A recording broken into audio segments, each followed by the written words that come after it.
이스라엘 백성들이 출애굽해서 가나안 땅까지 보름이면 갈 수 있는 길입니다. 그런데 40년을 방황했습니다. 그리고 오늘 읽은 말씀은 드디어 40년을 방황한 끝에 드디어 요단강을 건너는 순간입니다. 요단강을 건너면 가나안 땅이죠. 그래서 이 요단강을 건넌다는 건 굉장히 상징적인 의미가 있는데 하나님의 약속, 언약의 성취를 향해서 다가간다 하는 뜻입니다. 자, 그런데 이 요단강을 건너는 것은 단순히 어떤 장소의 이동만을 의미하는 것이 아니라 새로운 삶으로 들어간다. 옛 삶을 벗어던지고 새로운 삶으로 들어간다 하는 것을 상징합니다. 봄에 피는 꽃은 해마다 새롭습니다. 한 나무에서 피는 꽃도 새로운 거죠. 이처럼 우리의 삶은 늘 새로움을 향해서 나아가야 됩니다. 삶에는 새로움이 있어야 되고 그것이 우리로 하여금 또 살아있게 하는 것입니다. 옛날 어떤 나라의 왕이 사냥을 갔습니다. 궁중에서 신었던 신을 그대로 신고 나갔기 때문에 울퉁불퉁한 산길에서 신이 벗겨지고 발에 상처가 났습니다. 화가 났어요. 발이 다치지 않도록 이 산 전체에 소가죽을 깔으라고 명령했습니다. 그러자 지혜로운 신하 한 사람이 달려와서 말합니다. 폐하, 이 산 전체에 소가죽을 깔려면 시간이 너무 오래 걸리고 오늘 행차하신 사냥을 즐길 수 없으시기에 여기 좋은 방법을 준비했습니다. 그리고 그는 새로 준비한 가죽신 한 켤레를 왕에게 갈아 신겼습니다. 이 이야기는 우리 삶이 새로워지는 길은 바깥 환경이 새로워지는 것 이전에 내가 다니는 길에 다 소가죽을 깔기 전에 내가 새로워지는데 그 길이 있다는 것을 말해줍니다. 복음의 신을 신으라고 사도 바울은 말씀했습니다. 이처럼 하나님을 믿는 신앙은 우리를 새롭게 합니다. 무엇보다 하나님은 말씀으로 우리를 새롭게 하십니다. 그래서 말씀 앞에 자기를 내려놓고 마음을 열어놓는 사람은 하나님의 새롭게 하심에 하나님의 새로운 삶으로의 초대를 받아들일 수가 있습니다. 종교개혁자 마르틴 루터는 종교개혁을 할 때에 그 바쁘고 마음이 고된 중에도 꾸준히 했던 게 있습니다.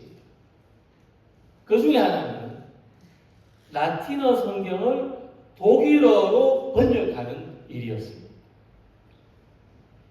그리고 마침내 그 일을 완수했습니다.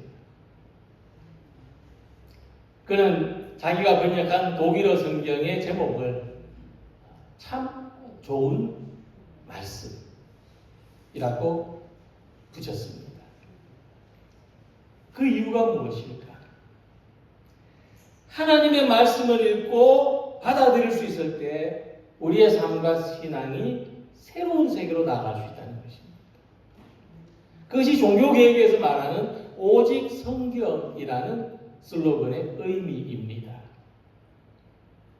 오늘 말씀을 보면 이스라엘 백성들이 요단강을 건너서 새로운 세계로 나아가는데 이때 여호수아가 온 백성들 앞에 선언하는 말이 있습니다. 보라, 온 땅의 주의 언약궤가 너희 앞에서 요단을 건너가나니. 여호수아는 백성들 앞에서 말합니다. 하나님이 우리보다 앞서 가신다. 이때 이스라엘 백성들은 어떤 모습이었습니까? 머뭇거리는 상태였습니다. 가나안 땅에 요단강을 건너갈까 그냥 광야에 있을까? 가나안 땅을 정탐한 이들이 돌아와서 하나님이 우리에게 약속하신 땅은 너무나도 좋은 곳이라고 보고했음에도 불구하고 그 다음에 했던 말, 하지만 그 땅에는 우리보다 키 크고 힘센 사람들이 먼저 차지하고 있으며 성은 높고 견고하더라는 말을 들었을 때 그들은 불가능하구나. 우리가 가나안 땅에 들어가는 것은 불가능한 일이구나 생각을 했습니다. 그래서 여호수아는 머뭇거리는 이스라엘 백성들을 향해서 확신을 줍니다. 하나님이 우리보다 앞서가신다. 이스라엘 백성들이 요단강을 건너가야 하는 것처럼 우리는 저마다 건너가야 될 강 앞에 서 있습니다. 우리의 삶은 해결하고 넘어가야 할 문제가 있습니다. 이스라엘은 이 문제 앞에서 40년간 빙빙 돌기만 했습니다. 그러나 하나님이 우리보다 앞서 가신다. 이 말을 들었을 때에 힘과 용기를 가지고 요단을 건널 수 있었습니다. 이처럼 오늘 우리들에게도 우리의 새로운 삶과 우리의 새로운 신앙으로 앞서 가시는 하나님을 의지하여 하나님의 약속과 응답을 향해서 한 걸음 더 나아가는 우리 모든 성도님들이 되시기를 소망합니다. 먼저 본문의 말씀을 보면 이스라엘 백성들이 요단강을 건너갈 때 하나님의 언약궤가 가장 선두에 서 있었습니다. 이 언약궤는 하나님이 임재하신다는 것을 상징합니다. 하나님이 우리와 함께 계신다는 상징입니다. 그래서 증거궤라고도 불렀습니다. 하나님이 함께 하시는 약속의 증거란 말입니다. 그들 요단강을 건너서 새로운 땅에 들어갈 때에도 가장 중요했던 것이 하나님이 함께 하시는 것입니다. 왜냐하면 그들은 두려웠기 때문이죠. 우리도 나 혼자라는 것, 홀로 남겨졌다는 것, 나 혼자 겪는 문제, 어려움이라는 것은 굉장히 두려운 일입니다. 그래서 하나님이 함께 하셔야만 하는 것입니다. 이스라엘 백성들은 하나님이 함께 하신다는 믿음으로 40년간 광야를 생활할 수가 있었던 것입니다. 이 언약궤는 하나님의 말씀을 상징합니다. 신앙생활은 신구약 성경을 통해서 증거되는 하나님의 말씀을 따르는 것이기 때문이죠. 그래서 우리에게는 이 하나님의 말씀이 있기 때문에 더 이상 언약궤의 상징은 필요하지 않은 겁니다. 어떤 영화를 보면 그 언약궤를 찾는 어떤 어디인가에 숨겨져 있을 그 언약궤를 찾아가는 그런 스토리 영화도 있지만 사실 우리에게는 이제 더 이상 언약궤는 의미가 없습니다. 하나님의 임재의 상징은 언약궤가 아니라 하나님의 말씀에 있기 때문이죠. 그래서 오늘도 하나님 우리를 어떻게 인도해 가시느냐, 어떻게 우리보다 앞서 가시느냐, 말씀으로 앞서 가신다. 우리를 말씀으로 인도하신다고 하는 것입니다. 모세의 입을 통해서 광야를 통과하도록 말씀하신 하나님은 여호수아의 입을 통해서 요단강을 건너가라고 말씀하십니다. 그래서 구약의 신앙은 하나님의 말씀을 예언으로 받아들였습니다. 말씀을 예언이라고 표현했습니다. 예언은 무엇입니까? 우리 앞길을 비춰주는 대단히 매력적인 역할을 하는 것이 예언입니다. 이 예언이 바로 하나님의 말씀이라는 것을 다시 한번 생각하시기 바랍니다. 이 하나님의 말씀은 우리를 하나님의 약속을 향해서 끌어가는 역할을 합니다. 하나님의 말씀은 우리 앞에서 우리를 이끌어가고 있습니다. 우리의 삶을 하나님이 약속하신 미래를 향해서 정체된 삶을 전진하고 끌어가십니다. 요단강은 사람이 다리를 와서 건너간 것이 아닙니다. 배를 타고 건너가지도 않았죠. 하나님의 말씀을 의지해서 말씀의 도우심으로 건너가는 것입니다. 놀랍게도 옷이 젖지 않았습니다. 모든 이스라엘이 그 마른 땅으로 건너갔더라고 했습니다.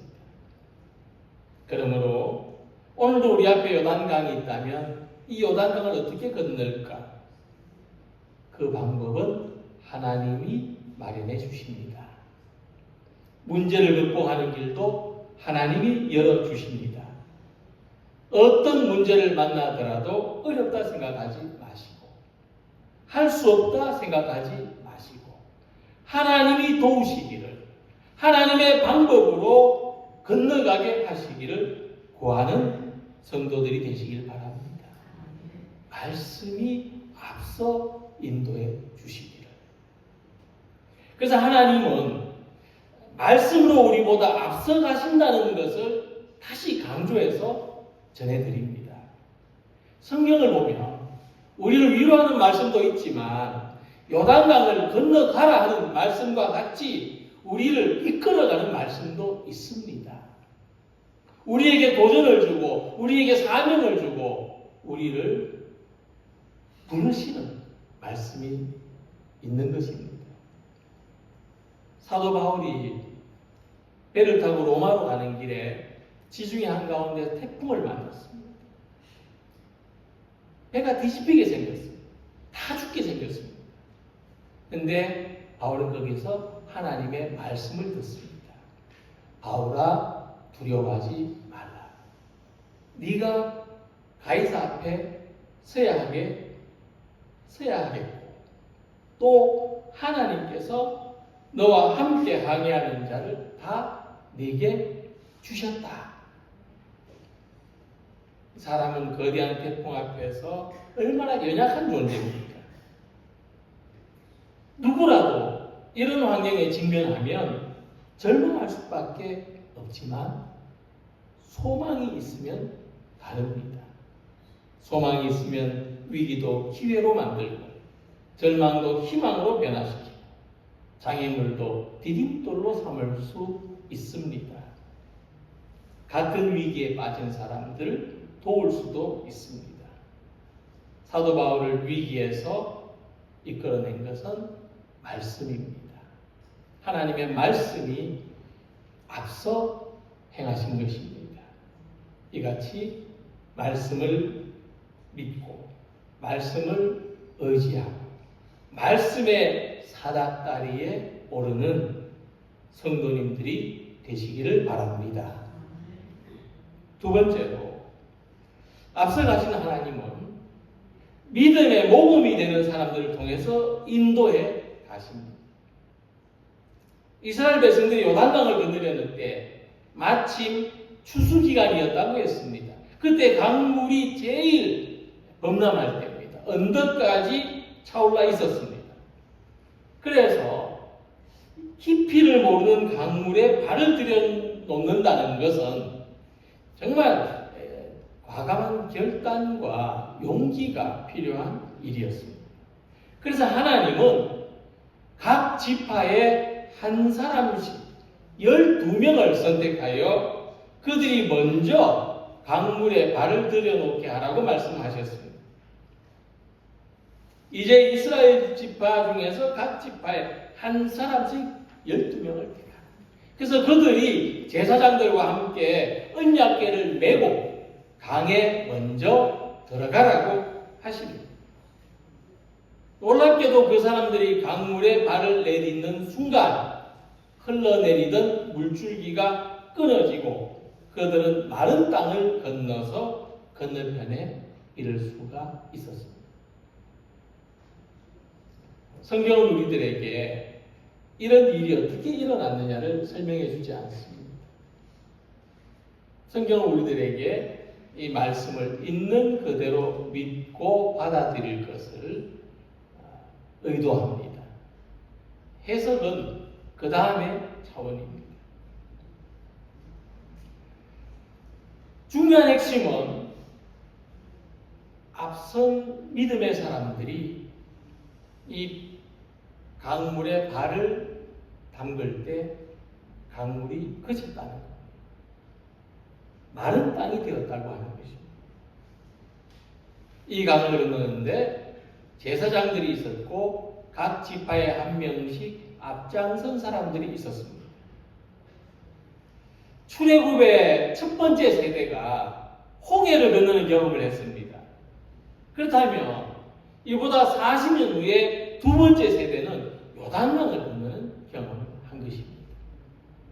이것을 보면서 우리가 무엇을 생각할 수가 있겠습니까? 하나님은 새로운 역사의 순간마다 기적을 일으켜 주신다는 것입니다. 역사적인 경험을, 기적과 같은 경험을 함께 나누게 해주신다는 것입니다. 그러나 하나님은 우리가 아무것도 하지 않는 우리 역할이 배제된 기적이 아니라 우리가 함께해서 이루어가는 기적을 경계하시고 그 한가운데로 우리를 부르시는 것입니다.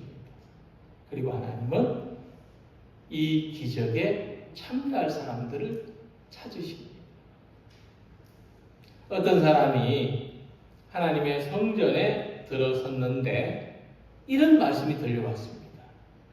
지금 내 백성들이 고통을 겪고 있는데 누가 날 위해 가며 내가 누구를 보낼까? 그러자 이 말씀을 들은 사람이 이렇게 대답했습니다. 또는 속으로 이렇게 기도했는지 모릅니다. 주님, 내가 여기 있습니다. 나를 보내소서. 하나님의 말씀에 응답한 이사야는 어렵고 암울한 시기에 절망의 문을 닫고 희망의 새로운 문을 여는 사람이 되었습니다.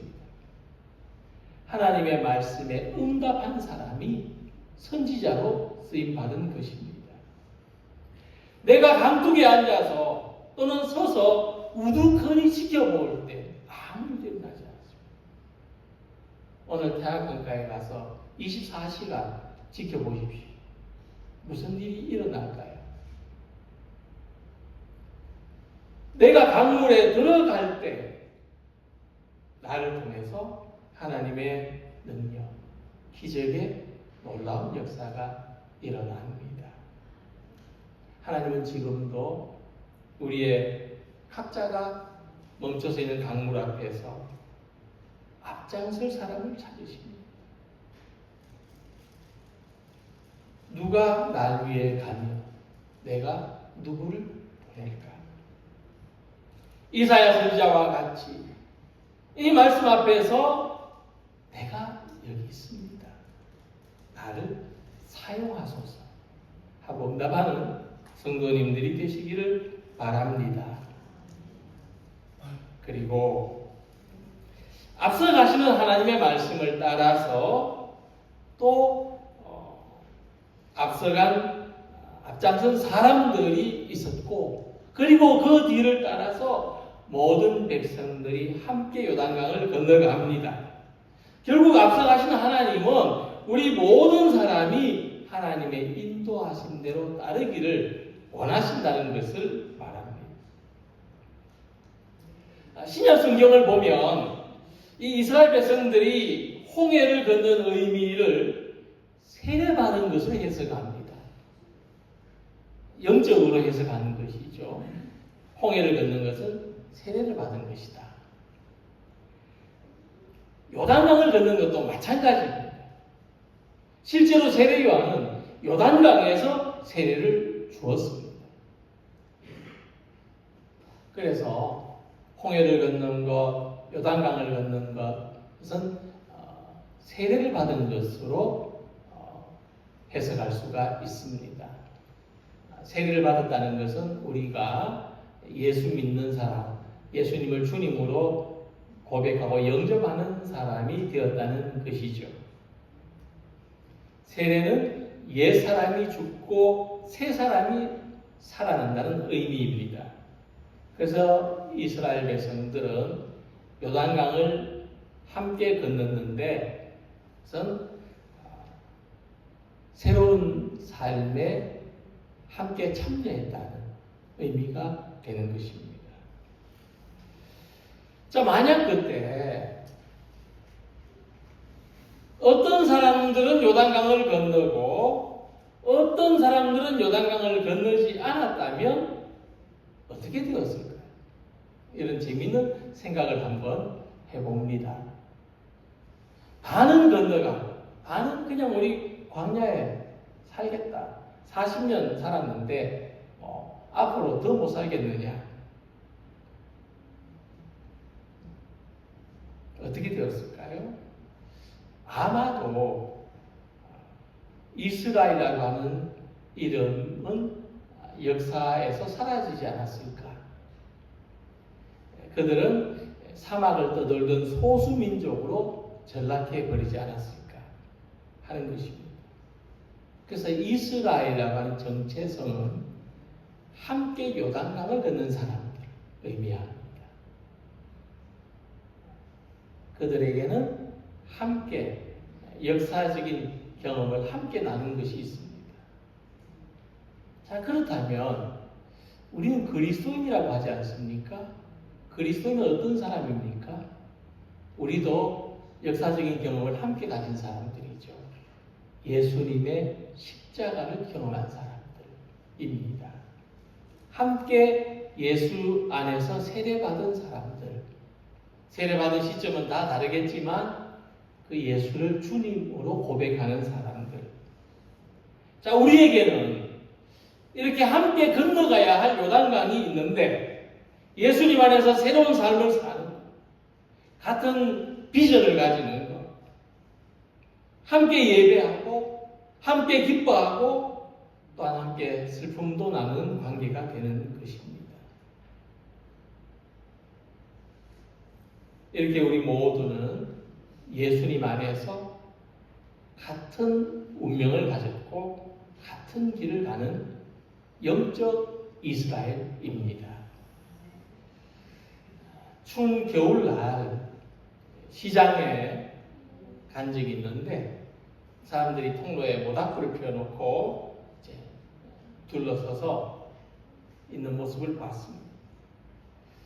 처음에 보니까 이 사람들이 불을 쬐고 있구나 생각이 들었는데 좀 더 지켜보니까 서로 이야기도 하고 또 뭐 먹는 것도 나누고 커피도 마시면서 이렇게 서 있는 것을 보았습니다.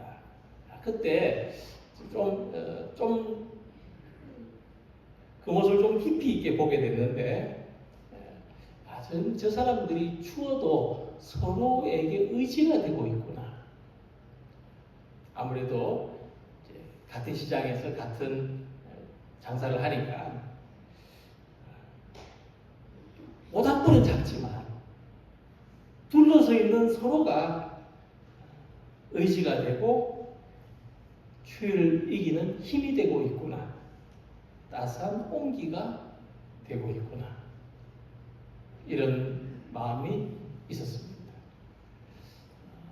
우린 지난 겨울 추위를 이렇게 지내왔다고 생각합니다. 우리는 서로에게 온기가 되어서 서로에게 마음 따뜻한 사람이 되어서 추위를 지내오고 함께 이제 따뜻한 봄을 맞이하고 있습니다. 우리의 삶과 우리의 신앙도 이렇게 되기를 소망합니다. 가나안 땅을 향해서 함께 요단강을 건너갔던 이스라엘 백성들처럼 우리 앞에 하나님이 앞서가심을 믿으면서 뒤처지지 않고 서로 손을 잡고 온기를 나누면서 함께 약속된 희망을 향해서 비전을 향해서 나아가는 주님의 백성들이 되시기를 원합니다. 이스라엘 백성들을 광야 40년간 함께 하셨던 하나님, 또 지금 요단강을 건너게 하신 하나님은 우리에게서도 멀리 떨어져 계시지 않습니다. 함께 하시고 무엇보다도 앞서 가십니다. 약속의 말씀을 믿고 부르심에 응답하고 서로 의지가 되어서 하나님의 인도하심대로 따라가는 공동체가 되기를 소망합니다. 우리가 어떤 문제 앞에 막혔든지 문제의 강을 건널 수 있는 길은 앞서 가시는 하나님을 바라보는 것입니다. 우리는 지금 하나님을 함께 바라보고 있습니다. 하나님의 말씀이 우리를 인도해 가시고 또 이 말씀에 먼저 응답한 믿음의 사람들이 우리 앞서갈 때 함께 손잡고 이 믿음의 길을 나아가는 모두가 되시기를 주님의 이름으로 기원합니다. 기도드리겠습니다.